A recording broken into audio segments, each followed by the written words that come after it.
that being announced. And I've got the pleasure of introducing Maddi. Madison Michael Ashley is just 20 years old. I know I can safely say that she's our youngest speaker ever on our Monday evening speaker series. Impressively, she brings a decade of public speaking to the table, having started sharing her journey publicly, speaking to groups at the young age of 11 years old. Her advocacy work and insightful perspectives on race and identity were notably recognized in Michelle Norris's recent book, Our Hidden Conversations, What Americans Really Think About Race and Identity. Maddi's contributions to this work illustrate her deep engagement with and thoughtful analysis of the complex tapestry of American identity and the nuanced conversations that shape our understanding of ourselves and of others. Maddi has many accomplishments that you can see in her bio on our website, including being a music camp counselor. When not teaching or mentoring, Maddi indulges in her passions for playing music, crafting beautiful pieces of jewelry, and enjoying time in nature. And with that, I will give you Maddi. Hello, thank you so much, Betsy. Oh my gosh, I feel so hyped up. I'm so excited for tonight. Thank you everyone for coming. I see some very familiar faces, like my mother over there in the audience. She did beg me to come, so I let her. She's not gonna step on my toes tonight.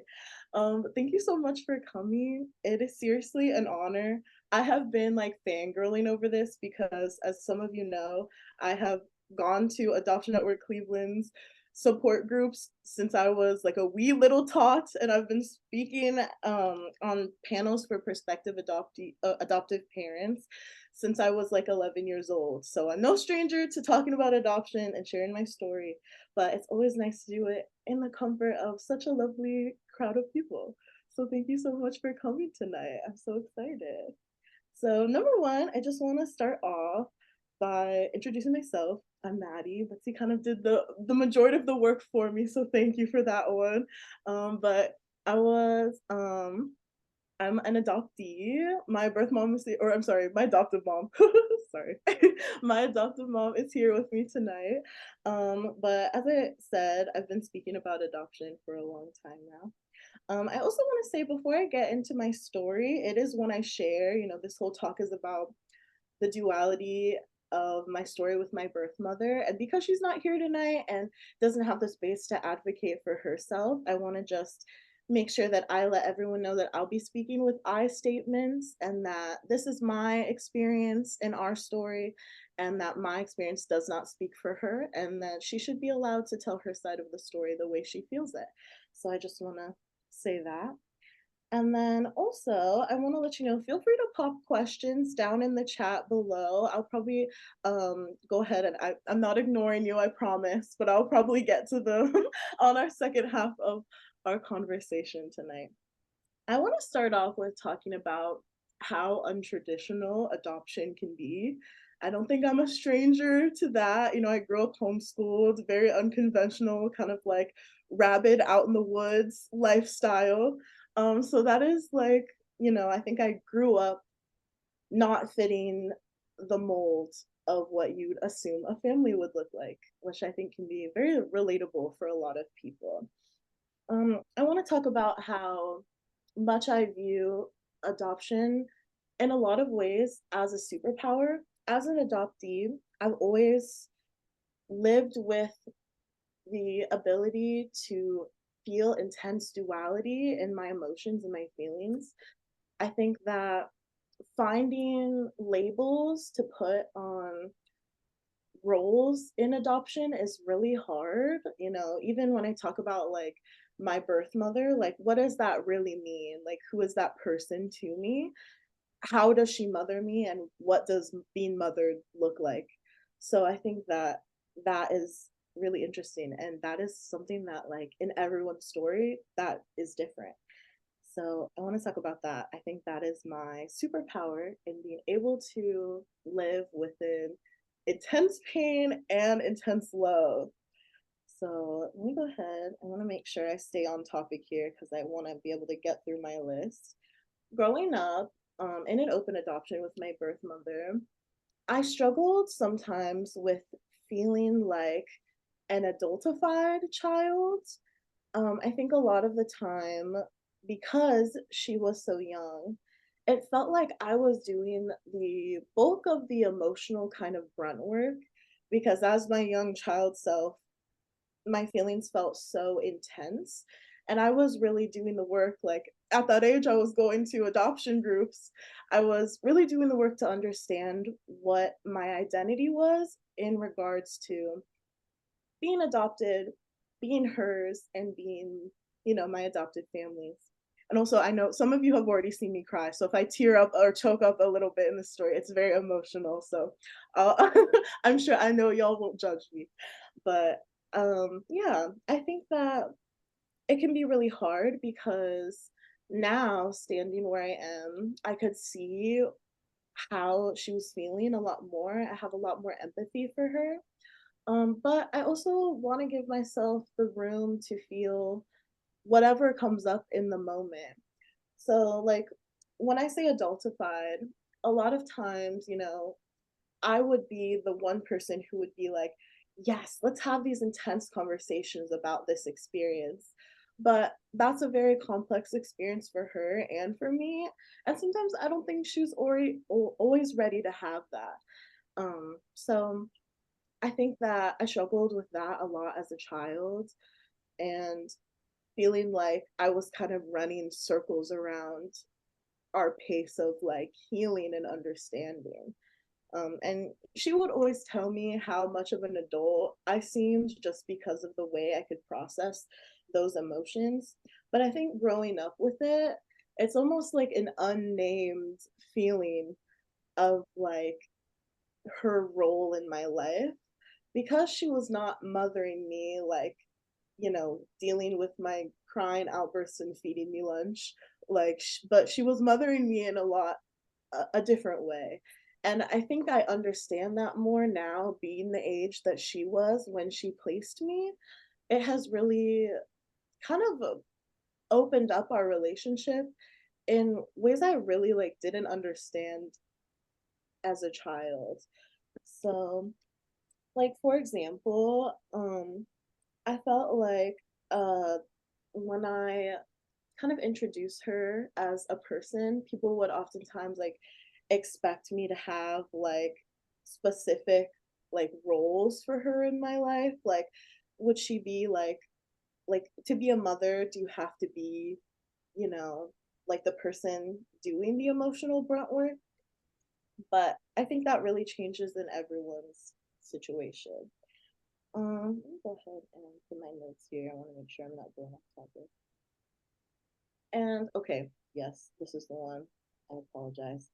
Okay, so the thing I really want to reiterate, especially because the story is very personal, and I realize this now. And when I was trying to do like research for this and trying to think like what the goal of this story was, as I realized that I think that I used to get very angry with her because I was searching for her to fill the mold of what I wanted to find within my identity.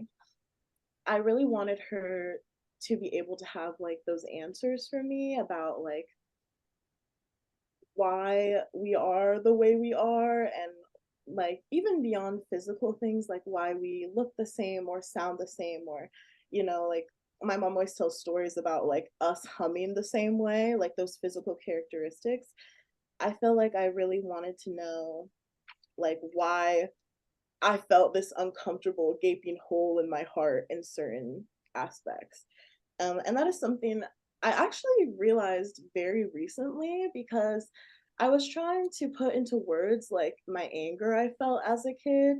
And I realized I think that I just felt so uncomfortable with not feeling complete. And I was asking her to fill that void for me. And I don't think she knew how to fill that for me. I think that's a really hard thing to demand for somebody. And it's not until I'm older and wiser to, you know, understand that she didn't have the answers. And and now looking back on it, I realize that she was also a child and that she couldn't provide that for me. And I think about that now because she was making these intense decisions, right?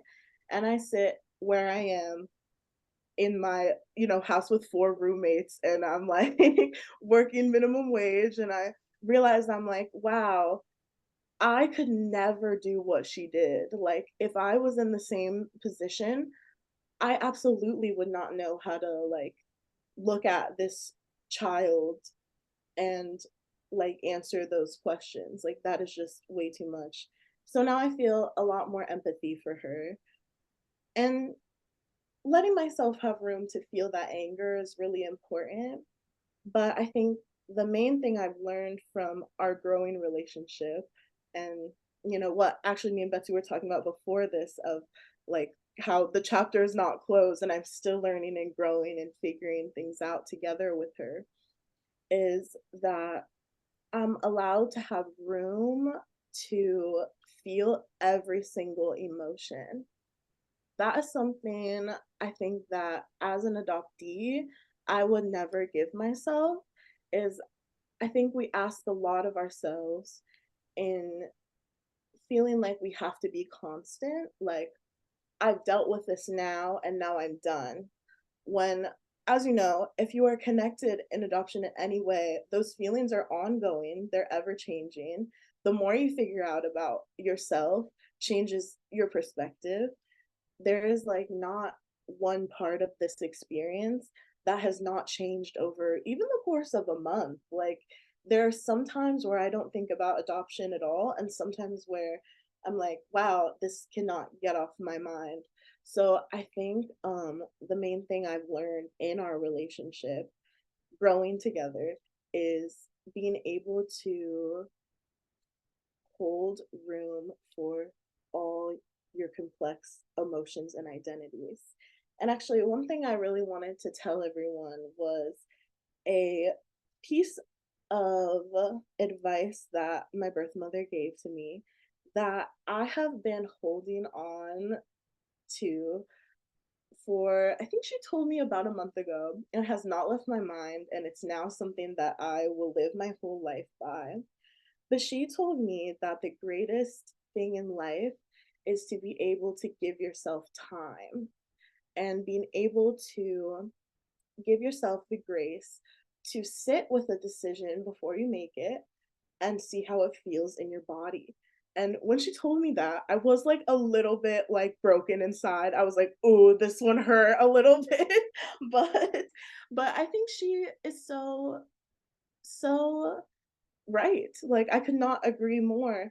And it makes me think of like how now, instead of like me looking up at her, I kind of get to see her growing into a mentor, growing into my mother in the way that fits for us.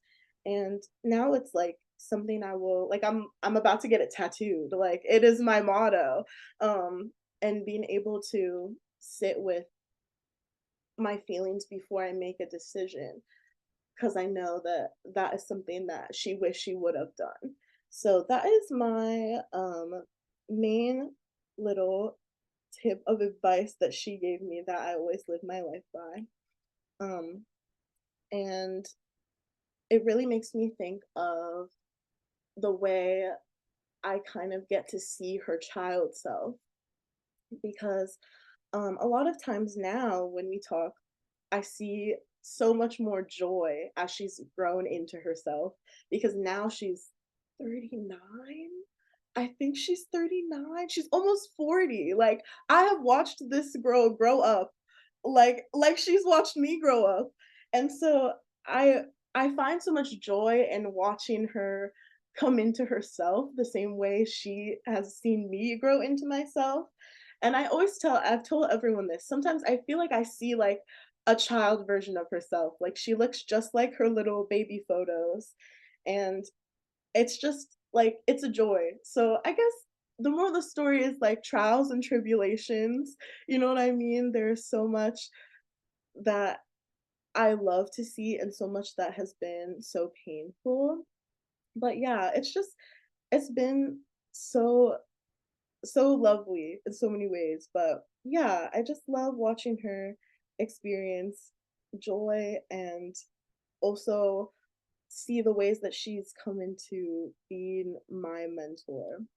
But yeah, I would say if there is one thing though I want you to take from this experience is that like time is very valuable and that you should be able to, really give yourself the ability to sit with your feelings, especially because you don't ever have to make a decision where you cannot, feel it like in your bones. So yeah, I want to make sure I got to that part of the topic before I like run out of time talking. But yeah, and don't forget to leave your comments. Actually, you know what? I would love to check out what everyone is reading in here. So honestly, I'm gonna take some comments now if that's okay. So I see one from Jenny. How often do you speak to your birth mom or see her? Do you ever feel torn between your two moms? This is a really good question. I used to get this one a lot actually during our prospective adoptive parent meetings. Is like the feeling of feeling torn between two moms. I think I felt more torn as a child. Um, because, you are hearing like two different perspectives. But I think at the same time, I've always felt really secure that like y'all are gonna love me regardless, and y'all need to figure your relationship out, and that has nothing to do with me. So I think at a very from a very from like the very beginning, I've always been like that is something for you to figure out, and like I'm allowed to have relationships with the both of you, and they're allowed to look however they want. And also, let's see, how often do you speak to her? I think I speak to her honestly about like she lives in South Carolina, so I don't get to see her physically, but I do call her on my lunch break like every day, I'm not gonna lie. And then I get to see my siblings too, so they're really great. But yeah, so yeah, I love that question. Thank you. Yeah, I feel like oftentimes like the torn question is it's very valid. I think also if you're like experiencing it, especially because I've grown up with this like from birth, like I don't know anything else. It's kind of just like I'm gonna let you do you and I'm gonna do me. But yeah, so I do love that question though. Thank you. But yeah, and then let's see. Oh my gosh, Margaret, thank you so much. Oh, yes. Oh my gosh. See, I consider Margaret an auntie. She's also watched it. See, so many of the people here have like inspired me so much of like sharing the story and also being able to kind of like break things down. Like, I really don't think I'd be able to, you know, feel this amount of like empathy and just like acceptance. I think that's a really big one is like, you don't ever really have to feel like you need to like feel fine. You just need to accept the situation. Like I realized like there's nothing I can do to change it. I can't really like change my feelings. And I think if I get caught in the what ifs of like what would have happened if like my mother had more of an opportunity and what would have happened, if things were different, I think like that's where I tend to feel a lot of pain. And I think that it's not bad to explore that, but I think that acceptance like is really big and has been a really big part of my journey of feeling like I can stand and understand my birth mom's feelings in a way that is separate from mine and I'm allowed to feel my own. Okay, I have some other questions coming in, so I'm gonna answer these ones too. Okay, are there other siblings in your adoptive family or birth families? Yes, so I have one adoptive brother. He's a lot older. Well, not a lot older. I'm sorry, he's 27. I'm sorry. um, and then also I have two younger bio siblings. We're half siblings, and they are 15 and 7. So actually 8. I'm sorry, I'm like terrible with ages. But yeah, and that's actually that's a similar one. Growing up, I would say growing up with uh, my birth mother having other children was like a whole nother journey for me. I'm not gonna lie, I used to bully my bio siblings quite a bit as a kid. But now, it's just proof the journey of duality. Now I love them so much, and if they weren't here, I would be so upset. But it took me a long time to get there, of feeling like you stole my life. So, but now I don't feel that way. But it's all a constant. All right, I have another question from Jenny. What about your birth father? Any relationship there? Can you talk to us about him? I actually don't really have a relationship with my birth father.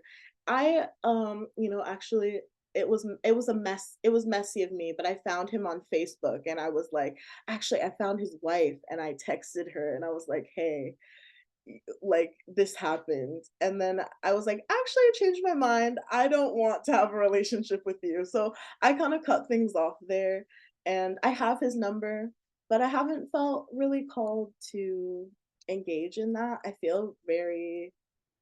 Like I feel very sound in who I am now. It kind of goes back to what I was talking about earlier of like realizing like she couldn't fill that void for me of like finding my identity, and I found it a lot more now, just being older and like finding my own niches and being my own person. So there's that one. Thank you for your question. And then I wanted to talk about a bit about the role your relationship with your birth mother might have played in the development of your racial identity. Oh yeah, this is a really good question. Yes. So my birth mother, she's black, and I think that is like what, not just black, but she's like, we're from New Orleans, so that's like a, in and of itself, it's like you're black, but you're like New Orleans black. So we are Afro Creoles, and that definitely shaped my identity. It's something I am so proud of. I have all my aunties back home, and the first time I got to go visit them was like on my graduation from high school. And it was the first time I had met any of them. And we all got to go down, and I sat at my auntie's house, and they got me crawfish, and we ate crawfish, and they threw me a graduation party, and I cried for so long, and it was amazing. It was so much to process, but it was amazing. So my mother has played a huge role in my racial identity. I am, because of her, like I am a mixed black woman. Like, in fact, we talk about that probably more than we talk specifically about adoption. So that's a really good question. But yeah, and she has always been the person to really validate that for me, because growing up transracially adopted, I didn't see anyone who looked like me in my immediate family. I also grew up very suburban, and I grew up Jewish, and there's like not a ton of black Jewish people in the central Columbus area that I had to really go off of. So a lot of my pictures at religious school, I like to say I was the black sheep. So I was like, it was hard. It was very hard. But now, again, another to attribute to growing up, you know, like my community is changing now because of, being able to connect with the black side of my family. I'm able to, go out and find my own community. And yeah, I would actually really love to dive deeper into that question, especially because my mother has been such a really great um kind of like mentor, I guess, in my understanding of like spirituality. She is like an African spiritualist. So being able to learn from her in a lot of different ways has been really cool, especially the New Orleans thing. There's a lot of culture there. So I feel like the first time I went there, I was like, this is a learning curve, and you can definitely tell I'm from the suburbs. But but that is a-okay. But yeah, that's a really good question. I really appreciate that one. Yeah, definitely impacted my racial identity. Okay, and then I have another question from Margaret. Can you speak to your interest and engagement in advocacy, how that has evolved? Do you have plans to expand your advocacy? That's a really good question. Honestly, when the book came out, when we first did our interviews, it was like in the midst of 2020, and when it came out, I absolutely forgot what I had said in that in that book. I was like, oh my gosh, it has just been a while.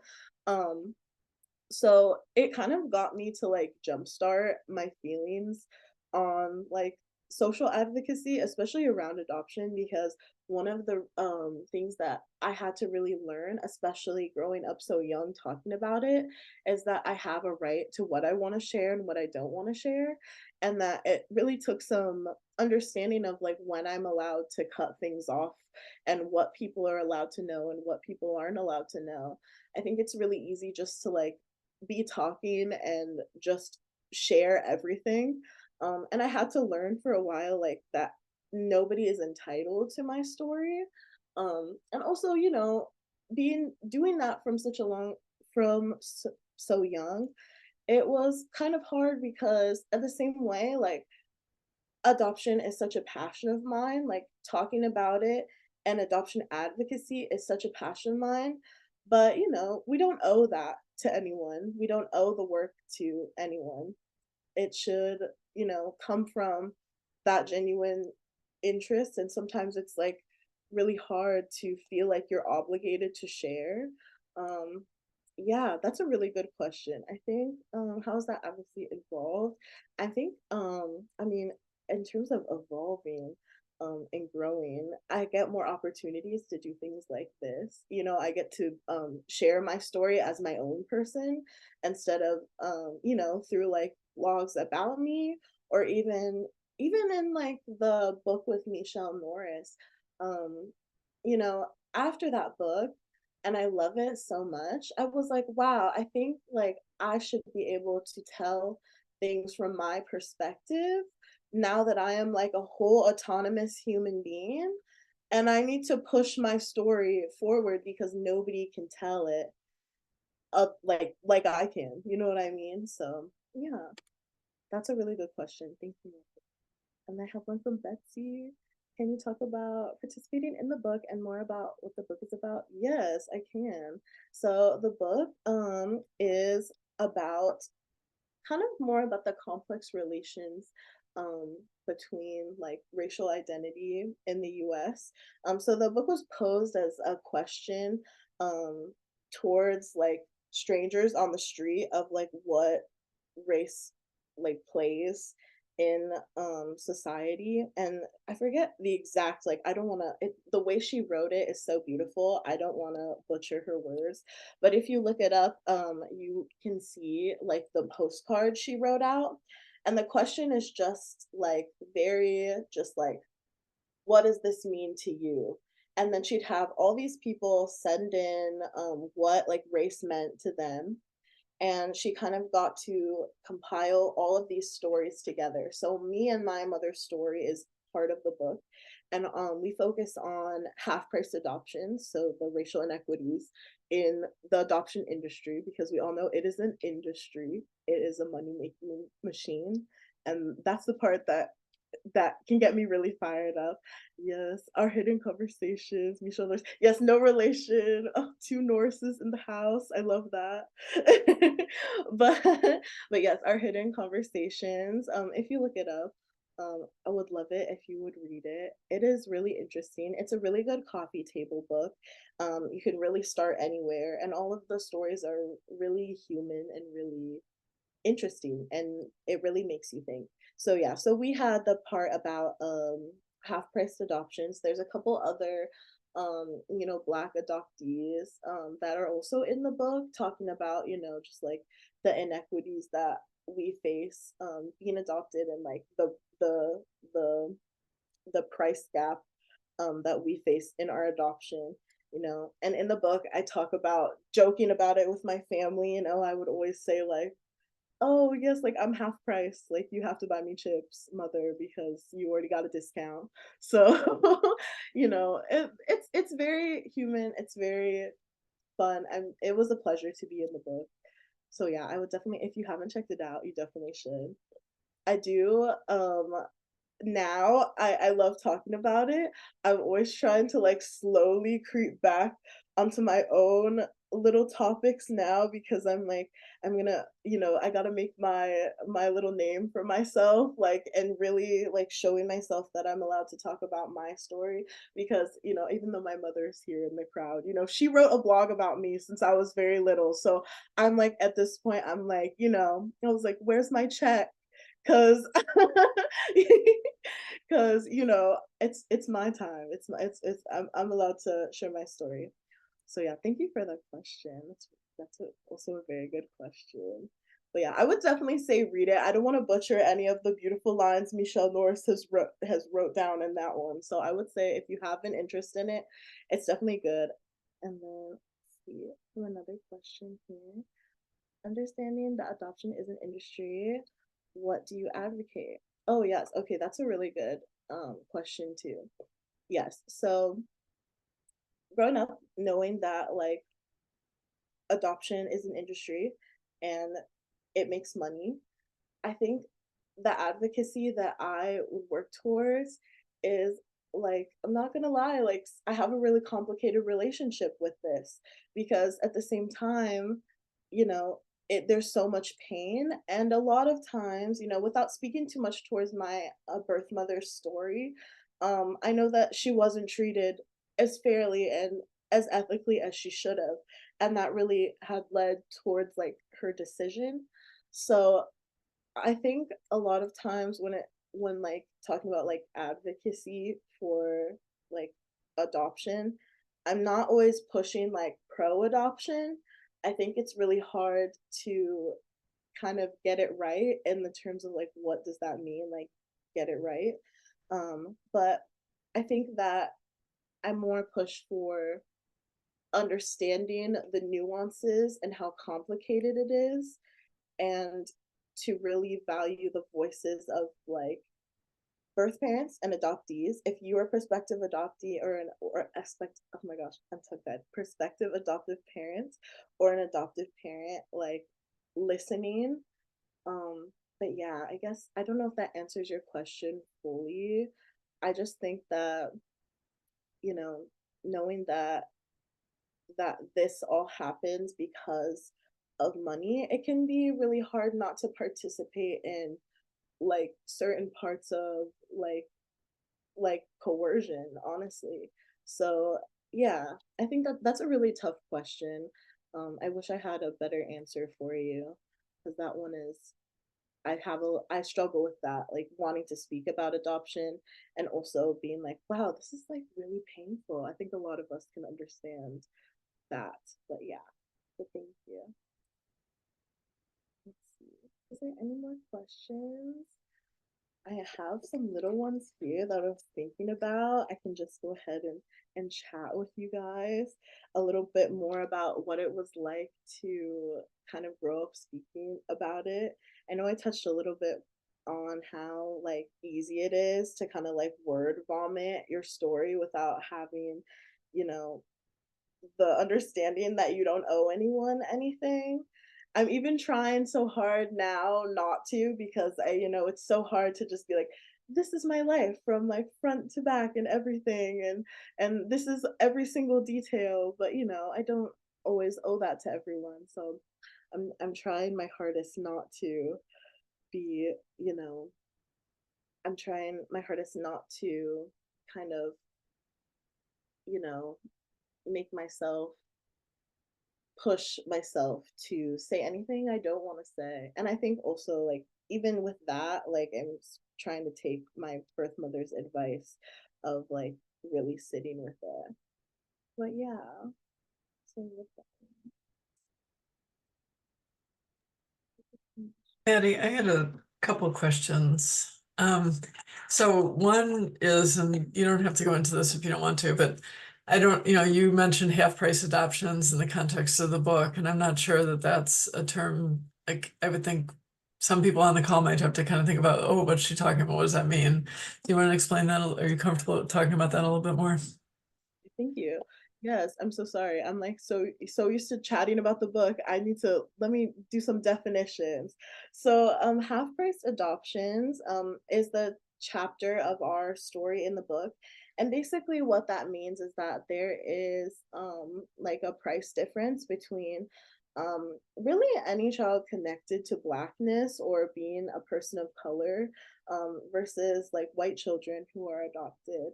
So the scale kind of varies, but there are different things that can affect it, like tax breaks, um, and just different like um income changes can also affect it.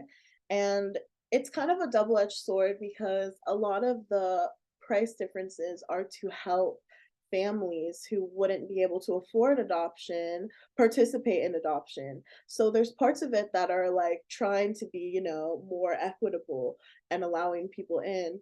But I think a lot of us know the complicated history of America, and also that it almost feels so gross, right? To know that there's like a difference, right, between like, a child connected to, being a person of color and like, a white child. But it also makes like complete sense. You know what I mean? Just because we know what this country is built off of.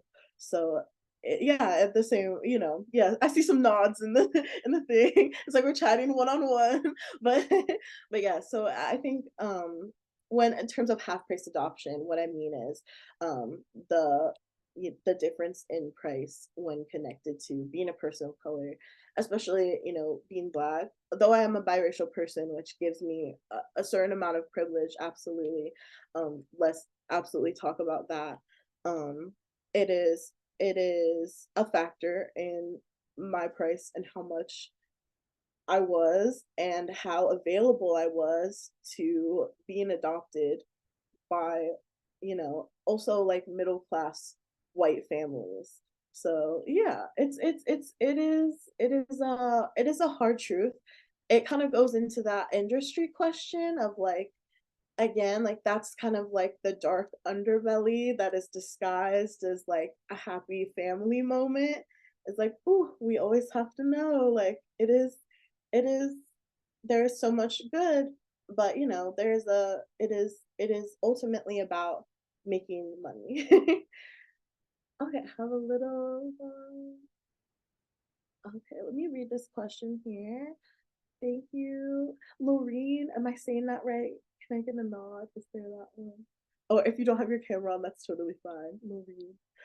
I'm like, you're taking things about adoption for a long time. I wonder about how to support adoptees who are less talkative about their adoption. As an adopted mom, I wonder what's underneath the surface and what might surface and for my kiddo.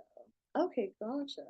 Yeah, a lot less talk. Yeah, so talking about adoptees who are just a lot less talkative with their adoption.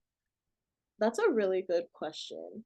Honestly, I, I don't want to take up too much time, but I wonder if there's also anyone here that wants to answer any of these questions. Me, I think I've always reiterated like I've always been kind of talkative about it. But I also know like in times where I've not wanted to speak so much, if you haven't already been connected to the adoption group, honestly, sometimes sitting and listening is really helpful too. So I would say if your child like ever has any just like want to go in and listen to other people's stories, that can do a lot too. We have Marnie here who's like wonderful and facilitates and she does a great job. So I know that sometimes like on the days where I'm like, man, I just can't do this right now. That sometimes listening and just like being in a community of people is really helpful, especially when it is like again like your child like does not like owe being talkative or does not owe their story to anyone. That is such a personal thing. So yeah, I hope that helps. I definitely, I feel like we're in the right space for talking about this. I mean, you have so many resources here with you. So if anyone also like has any good tips for Lorene here, I think that definitely maybe like after this, like if you have anything, we can like send some love her way and try to hook her up with something. Do you have any ideas? And I have one from Sandy C. Yes, maybe. And then, so curious, as you talk about deciding for yourself how much of your own story to share, you mentioned your mom blogging about you. What age do you really know or understand it? And how did you feel about it when, or how did you feel about it as you got older? Okay, yeah, that's a really good question too. I can see her in her little camera smiling. But honestly, I think sounds like some it's like kind of silly, but like I've always been a performer. So by the time I like knew about it, I was like, I think that I kind of liked the attention, like of like, like video blogging, that type of thing. At a certain age, I honestly think I don't know if I remember like a specific age that I understood it. Probably I would say like probably like maybe like around like the same time I was doing the group, so maybe like 11, 12. But I don't think it was until later that I was like, wait a second. I was like, did I actually do it? So it's only like probably recently in like my teen years of like, being in high school and also like taking a break from talking about it to realize like how much is out there already. But yeah, I'm not at this current moment, I don't feel I don't feel too mad about anything. But yeah, that's a really good question. Okay, I have one from oh my gosh, hello, Lauren. Nice to see you. Thank you for coming. I apologize if you mentioned this before and I missed it and you have represented together. Yes, okay. How did that impact how you share your story? If you haven't presented together, what do you think the pros and cons would be for you? Oh yes, okay. So I have done the meetings for prospective adopted parents with Jessica. So gosh, I'm so sorry. My mom said she took it down, so no more blog, everyone. I'm so sorry. But but to answer your question, Lauren, we have presented before, nothing like this. But I think honestly, that she just asked the or just told me the question. Oh my gosh, I'm sorry, I'm getting so excited. She told me about how much like us presenting together might have like affected those prospective adoptive families because we would really go into the presentations really advocating for open adoption. Mostly that was like what we were really there to do. um so I think we have presented together.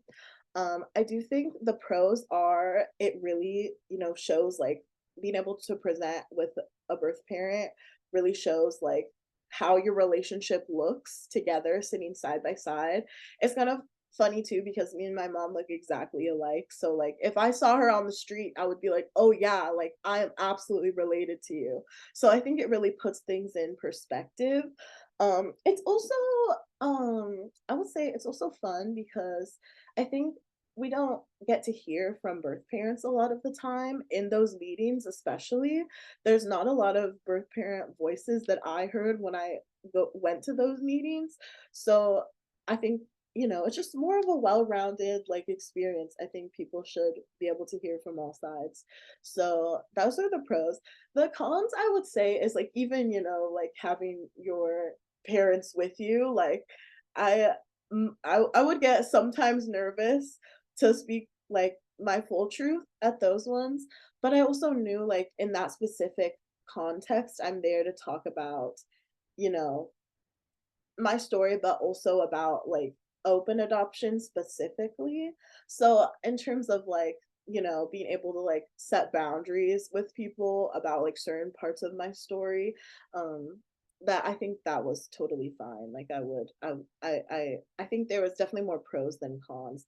The only con in my opinion would just be like the pressure of like, feeling like you might hurt someone's feelings. But again, that is like something to learn of like, being able to separate your emotions and being able to advocate for yourself from like needing to like, you know, take care of other people's feelings. It's like a delicate balance, but I think it's more of a pro than a con. And also, I think it's really valuable because if you run into points of contention with, like a family member or a parent, it opens up a good conversation for talking about this. And then I have one from Sandy C. What, if any, are the biggest differences and what you would say about your experience as a child versus as a young adult? Yes, this is a really good question. As a child, I think the biggest difference would be the way I kind of approach uh, processing some of this stuff. I remember, I think I spoke about it a little earlier, but feeling kind of like my feelings were very volatile. It kind of felt like everything was going a lot faster than it was. I felt very like, I felt very angry and I felt like everything felt just so intense. Now I feel like I have a way to kind of filter out that feeling, and again, like being able to sit with it and think more without reacting so much. So I think that has made me more empathetic to the story of like my birth mother. And though again, I always again like I will say it 1,000 times, like advocate for you being able to feel whatever comes up, I am still allowed to feel angry, everything like that. But I would say the difference in that experience is um, now that I am a young adult, I have more understanding on what she's going through because I can feel it. And because I'm the same age she was, actually I just aged out. She was 19, I'm 20 now. But but we're still very close that it feels, like I have more of a jumping point of really feeling like where her head was at in that moment. Yeah. Thank you for your question. That was really great. Mhm. Yes, and Margaret had another question. Thanks so much. You've spoken a great deal about taking or redefining your agency. What can you share about gaining that voice? What can others learn from you about gaining their agency? Learning to sit with thoughts for a minute is so true. So good you spoke about this. Thank you so much.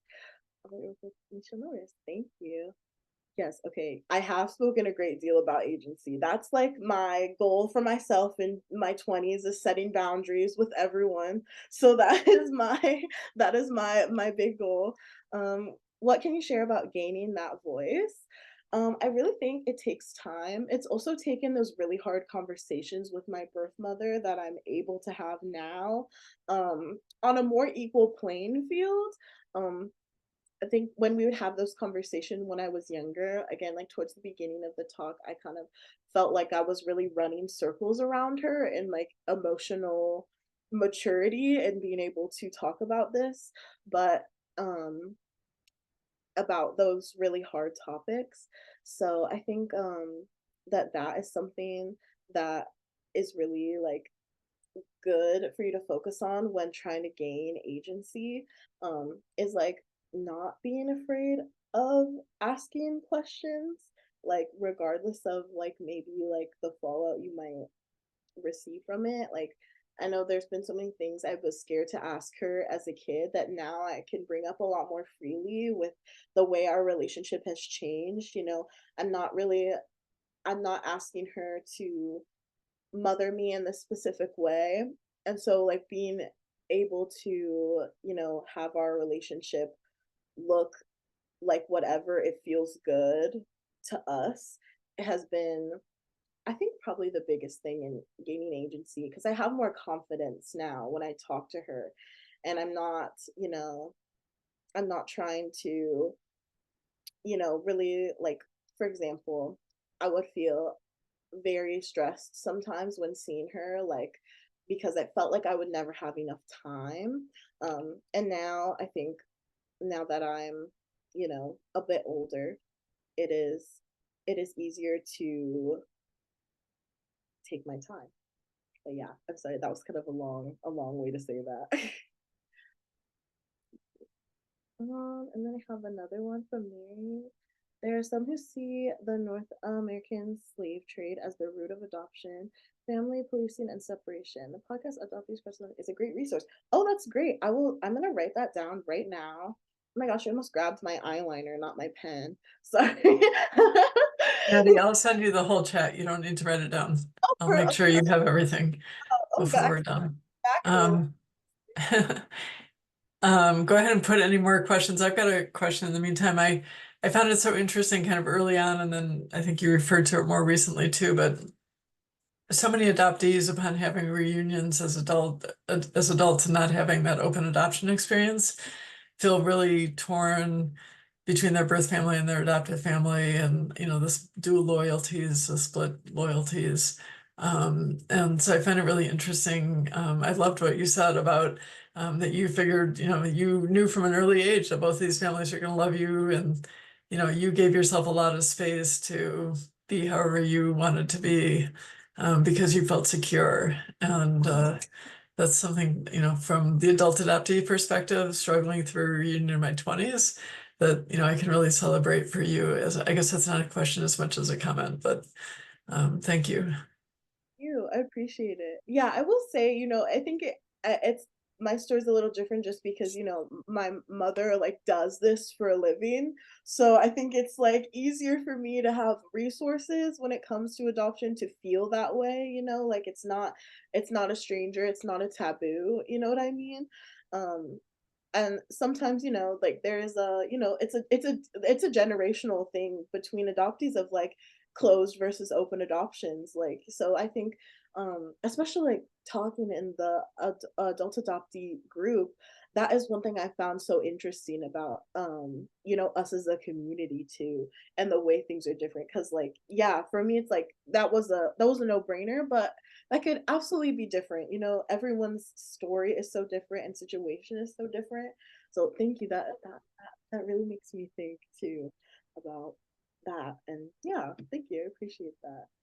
Well, I know in our audience today, we've got both adoptive parents and birth parents who are, living through these types of situations, similar to yours or maybe different from yours. And so just like I was telling you earlier, I think, many of the prospective parents that you spoke to early on in your speaking career, learned a lot from you, and that likely changed how they formed their families and made a huge life difference for them.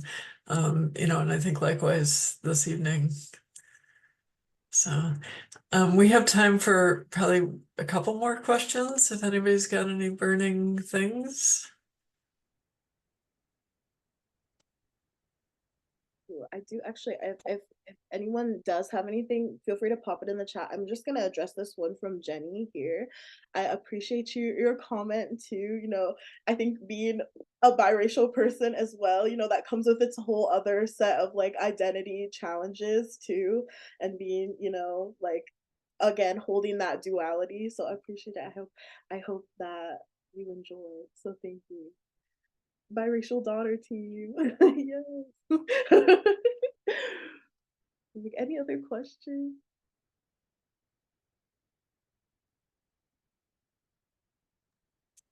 I did want to acknowledge that we had a question actually in the registration, somebody who was asking about how to get started in a search. And so that's not Maddi's top topic this evening, but I am going to put in the chat the link to our search program. And Karen Wyman, who's our search specialist, is here for the program this evening as well. So let me find that link and I'll make sure you've got that. And then calling Karen is the best way to get started and have a discussion about your particular circumstances.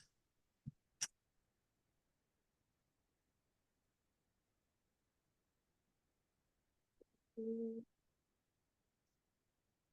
yeah, it's always such a pleasure to be around a community like this though. Every time I like jump back into it, or I go to the adoption groups, I'm like, oh my gosh, like this is what I need, like my daily dose. So I really appreciate everyone coming by tonight. Thank you so much. And thank you for letting me, like yap at you for an hour. I appreciate that. Very fun.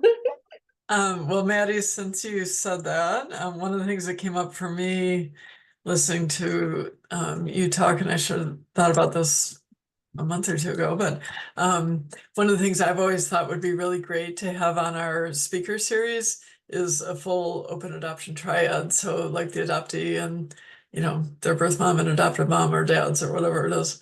And so maybe we'll talk about that for next year as we look at our future schedule, if you'd be willing.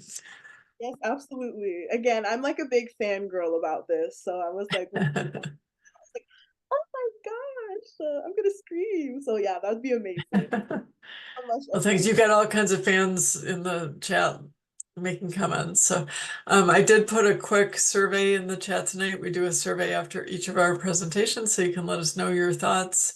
And if you've got any specific requests coming up, that's a good place to put those. So you can click through and do that. It's just a few questions. You can join us next week for our Monday evening speaker series. We're having a presentation about a new musical called For the Records, which is a musical about adoption, identity, and truth by Richard Erlob. So come and hear about that. Maybe you'll see it on Broadway eventually. Um, and thank you for everybody that joined us this evening.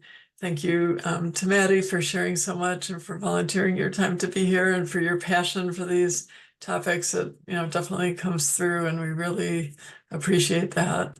As I think most of you know, Adoption Network Cleveland is a nonprofit organization. We are membership based. We hope that you join to help us carry through with our work. We provide support, education, and advocacy for people impacted by adoption from all angles.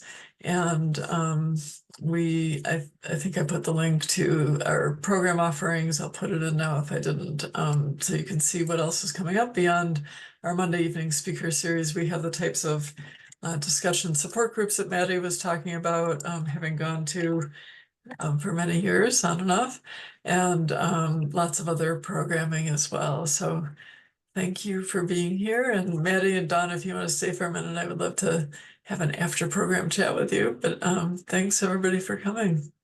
It's so great to have you all.